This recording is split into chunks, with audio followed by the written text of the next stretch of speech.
हमारे संवाददाता के सिंह का बीकानेर से हमारे साथ फोन लाइन पर मौजूद हैं। जी, विस्तार से जानकारी दें, वोटिंग परसेंटेज को लेकर क्या कुछ अपडेट सबसे पहले बताएं। देखिए, आपको बताना चाहूंगा कि बीकानेर में आज बड़े शानदार तरीके से वोटिंग जो प्रतिशत है, जो अभी 5.5 की बात अगर हम करें तो लास्ट रिपोर्ट जो आई है उस रिपोर्ट में 66.57% वोट कास्ट हुआ है। और इनमें सबसे बड़ी जो कही जा सकती है कि कौलायत विधानसभा से 71.31% जो हुआ है मतदान, वो एक आश्चर्यजनक कहा जा सकता है, क्योंकि यहाँ पर राजस्थान के ऊर्जा मंत्री भंवर सिंह भाटी और भारतीय जनता पार्टी से देवी सिंह भाटी के पौत्र कहा जा सकता है, जिन्हें अंशुमन सिंह भाटी, उनका कड़ा मुकाबला, और उनके बीच में रेवत राम पंवार हैं जो कि आरएलपी से थे। उसके बावजूद यहाँ पर 71% होना, अभी चूंकि और कुछ आने बाकी हैं काफी जगहों से, लेकिन फिलहाल इतना होना, एक तरह से मतदान होना अपने आप में बड़ा कहा जा सकता है। इसके अलावा अगर हम बात करें तो बीकानेर वेस्ट से 69% मतदान, जो कि ठीक 5:30 बजे की रिपोर्ट में आपको बता रहा हूं कि 69.60 जो प्रतिशत रहा, जिसमें जेठानंद व्यास जो कि भारतीय जनता पार्टी से हैं, और अगर हम बात करें तो बीडी कल्ला जो कि राजस्थान के कांग्रेस के वरिष्ठ नेता हैं और मौजूदा शिक्षा मंत्री हैं, तमाम तरह की योजनाओं को और महात्मा गांधी योजनाओं को, स्कूल को, इंग्लिश स्कूल को कई जगह जगह लागू करना और उन्हें संचालित करवाने में बहुत काम किया। लेकिन एक बड़ा वोटिंग प्रतिशत है जो बड़ा है, वो कहीं ना कहीं डॉक्टर बीडी कल्ला जो कि राजस्थान के शिक्षा मंत्री हैं, उनके लिए खतरे की घंटी दिख रहा है। और जहां जेठानंद व्यास की बात करें तो वे एक तरह से हिंदूवादी छवि के बड़े नेता हैं, और बीकानेर में तमाम तरह की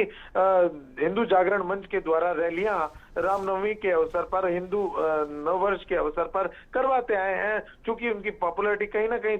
दिखती नजर आ रही है। इसी तरह अगर हम बात करें तो बीकानेर ईस्ट से सिद्धि कुमारी हैं जो कि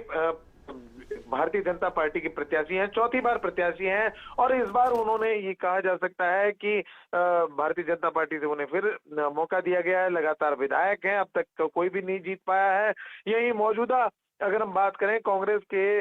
जो प्रत्याशी हैं यशपाल गहलोत, जो कि कांग्रेस से बीकानेर शहर के अध्यक्ष हैं, लेकिन उनका बड़ा मुकाबला है, और मनोज विश्नोई हैं जो कि आरएलपी से हैं, और वो लगभग कहा जा सकता है कि ट्रायंगल जो मुकाबला है, और इस मुकाबले को देखते हुए कहा जा सकता है कि कहीं ना कहीं सिद्धि कुमारी जो परसेंटेज है यहाँ के, तो 62.50 आए हैं, तो वो कहीं ना कहीं धीमी, आज सुबह से ही धीमा मतदान हुआ है, वो धीमे मतदान के चलते ही ये कहा जा सकता है। हालांकि अभी भी कुछ जगहों पर केंद्रों पर जमा है, हालांकि वोट बंद हो चुके हैं पोल होना, लेकिन जिनकी पर्चियां पहले से ही है, गेट बंद कर दिए गए हैं, जो अंदर फाइनल रिपोर्ट आनी कही जा सकती है बाकी है। और सबसे अप्रत्याशित जो बात कही जा सकती है कि लून करनसर जो विधानसभा से निर्दलीय प्रत्याशी के रूप में प्रभुदयाल सारस्वत हैं, जो कि पूरी तरह से उनका अच्छा कहा जा सकता है उन्हें, और वीरेंद्र बेनीवाल जो कि राजस्थान के पूर्व गृह राज्य मंत्री रहे हैं, कांग्रेस के पूर्व वरिष्ठ नेता रहे हैं, हालांकि उन्हें अब कांग्रेस पार्टी से निकाल दिया गया है। और कांग्रेस के अलावा जितने भी प्रत्याशी हैं, फिर चाहे वो निर्दलीय हो या किसी और पार्टी के हो, उन्होंने बीजेपी और कांग्रेस के कितने समीकरण बिगाड़ने में सफलता हासिल की है, ऐसा लग रहा है? जी देखिए, आपको बताना चाहूंगा कि बीकानेर जिले के कौलायत जो विधानसभा क्षेत्र है, उसमें आरएलपी की जो रेवत राम पंवार हैं, उन्होंने कांग्रेस, चूंकि रेवत राम पंवार जो कि पूर्व में विधायक रहे हुए हैं, वे कांग्रेस से ही निकले हैं, और कांग्रेस छोड़ के बागी होके वे इस बार कौलायत से चुनाव लड़ रहे हैं। एक तरह से कहा जा सकता है कि साधारण सीट पर रिजर्व के कैंडिडेट हैं, वो चुनाव लड़ रहे हैं, और चुनाव